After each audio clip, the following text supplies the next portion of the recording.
जिस तरीके से उन्होंने हमें एजुकेट किया, प्रोसीजर समझाया, वो एक्स्ट्राऑर्डिनरी चीज़ें थी, वो सारी चीज़ें थी काबिल तारीफ़ थी।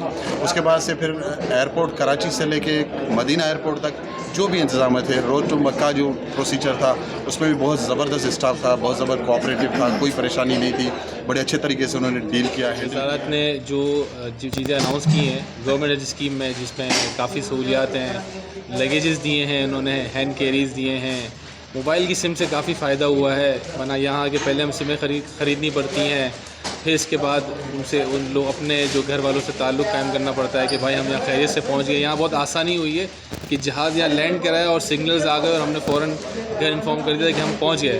तो ये एक बहुत अच्छा हो गया और सिग्नल भी काफ़ी अच्छे आ रहे हैं, मतलब डिसकनेक्टिविटी जो होती है, बार बार मोबाइल रिचार्ज करना और मतलब बैलेंस पर रिचार्ज करना, लेकिन ये इस चीज़ से हम लोग बड़ी जिम्मा खुशी है कि इतने करीब है सबको ये होटल कि असें तहज्जुद एहतमाम भी हो रहे और इस दे नाल असें रोटी का भी कोई प्रॉब्लम नहीं। 2 मिनट बिच असें हरम शरीफ चले चलते हैं, 2 मिनट बिच असें वापस होटल आ जाते हैं। बिस्मिल्लाह। अस्सलाम वालेकुम, मेरा नाम तारिक नवाज़ है, मैं पाकिस्तान से लाहौर से आया हूँ।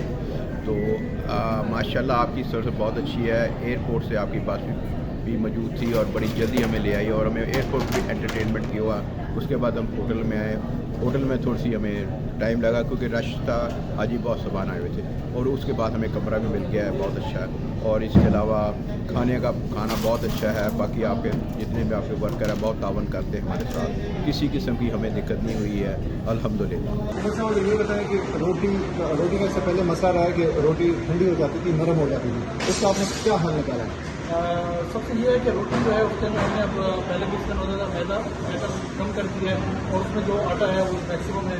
और उसके बाद ये है कि वार्मर ट्रॉली में हमारे पास रोटी जब तैयार हो जाती है, एलुमिनियम फॉइल, उसके बाद प्लास्टिक वाली वार्मर ट्रॉली, इनमें जो है रोटी लेके जाते हैं। और मैक्सिमम कोशिश होती है कि उसको हवा न लगे, जब तक हवा लगती है रोटी हवा लगने से ख़राब होती है। तो होटल पहुँचने तक अल्हम्दुलिल्लाह की रोटी नहीं रहती है और इशा के नमाज के बाद जो रोटी खाते हैं तो रोटी गर्म।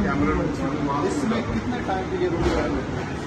ये वार्मर ट्रॉली में ये प्लग इन होता है, यहाँ पर ये प्लग इन हुआ हुआ है। उसका टेम्परेचर आपको जब गाड़ी में जाता है, गाड़ी में भी प्लग है, वहाँ भी प्लग इन होता है, और होटल के अंदर भी जाके इसको हम लोग प्लग इन कर देते हैं। तो इसके अंदर आप देखें जैसे थर्मोमीटर लगा हुआ है, इसका टेम्परेचर भी आप चेक कर सकते हो, हमेशा गर्म रहती है, और वहाँ पर भी जाकर